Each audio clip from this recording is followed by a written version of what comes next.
Today I will show you how to add a contact and chat with the contact. First, go to iglip.com. Now, once you have gone to iglip.com, go to the login page. Here, I will use two sample users account to demonstrate how to add to a contact. I will log in as Zahir.arrow.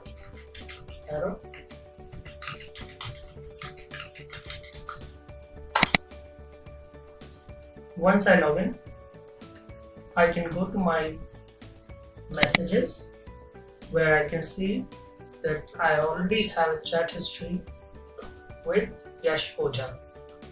Now, I just want to point out something that you can see that Zahir had sent a message to Yash. Hi Yash, how are you? And as you can see, there are two white ticks here, which shows that Yash has read the message. If these two white ticks are not there, that means Yash has not read the message. Now let's say there is another user whom Zahir wants to chat. Now the username is Ansh Ojha. So let's see if he can chat to Ansh. Now I don't see anything in autocomplete.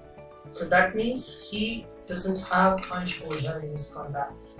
So first you need to go to the contacts and search for the user whom he wants to chat with.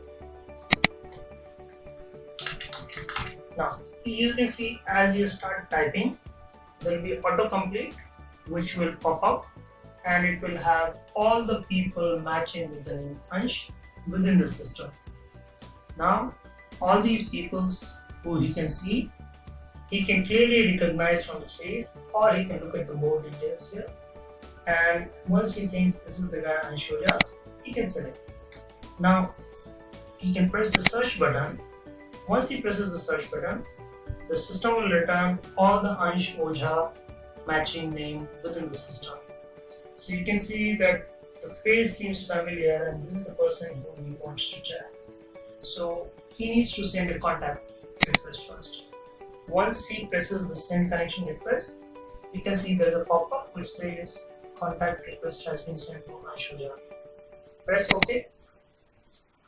Now this contact request needs to be accepted by Ansh before they can communicate. So let's go to Ansh's account. Okay, now I'll log in as Ansh.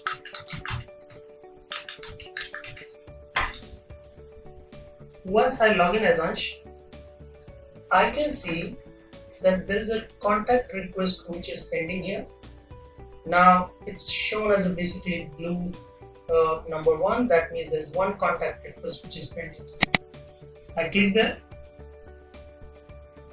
Now you can see all the contacts which are there in Ansh's contact list, and he can see different groups and various names who he has in the contact list.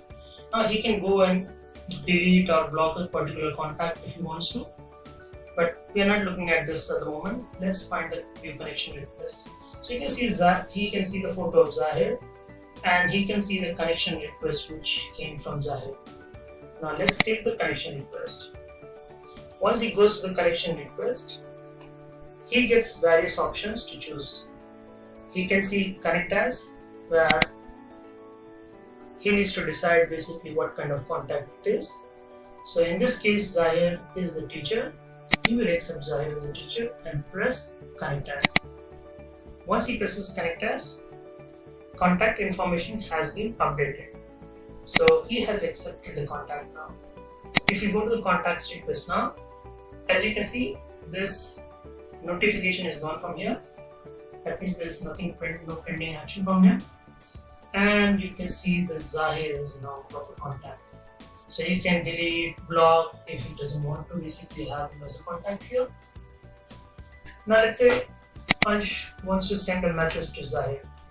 He can see Ansh already has a lot of friends whom he is chatting with at the moment. So, but he doesn't have Zahir here because he never spoke to Zahir earlier, right?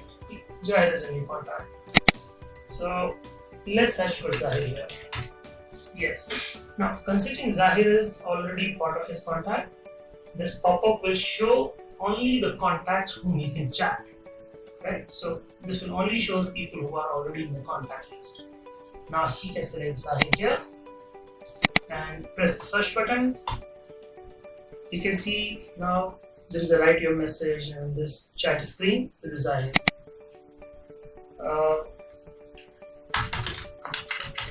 Hi Zahir, how are you, sir? Now, once he presses the enter button, you can see there's a message which has gone to Zahir now, and this shows his photo on the left side. If Zahir sends any message, it will pop up on the right side. Now it shows the time that he sent this message at 7:55 p.m. and there is no white tick here, that means Zahir has not read the message. Now I will log out and show you how this message will be shown within Zahir's account.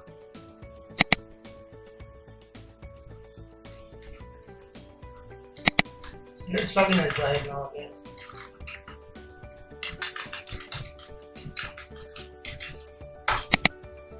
Now, we logged in with Zahir. Now you can see there is a notification within the message section that shows one message is pending. This is the message which Ansh sent in. So let's click on this message.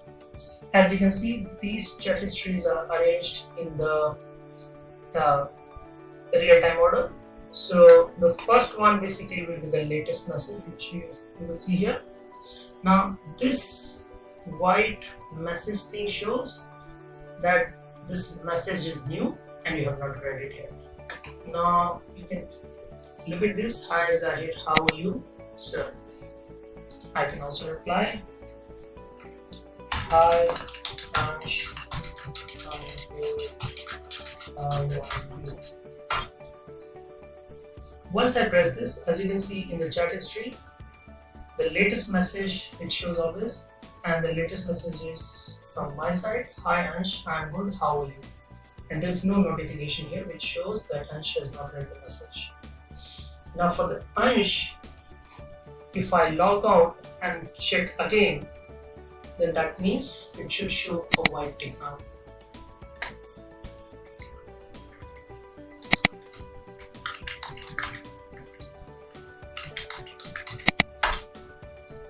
For Ansh, again there is a notification which shows that one message is there which he hasn't read yet. Once he clicks there, you can see the notification is gone because you can see Zahir's message here now. Now, as you can notice, it will show the latest message which came. Basically that's from Zahir because we just sent it. Now you can see in front of Ansh's message, it shows white. That Ansh now knows that Zahir had read his message. Even if it doesn't respond, this should still show as a white tick, which is a notification to Ansh that Zahir has already read the message. Now as you can see, there are a couple of other people whom Ansh sent the message but they haven't read it yet. So these three different ones, basically these guys haven't read the messages. This is it for today and let's cover more things later. Thank you.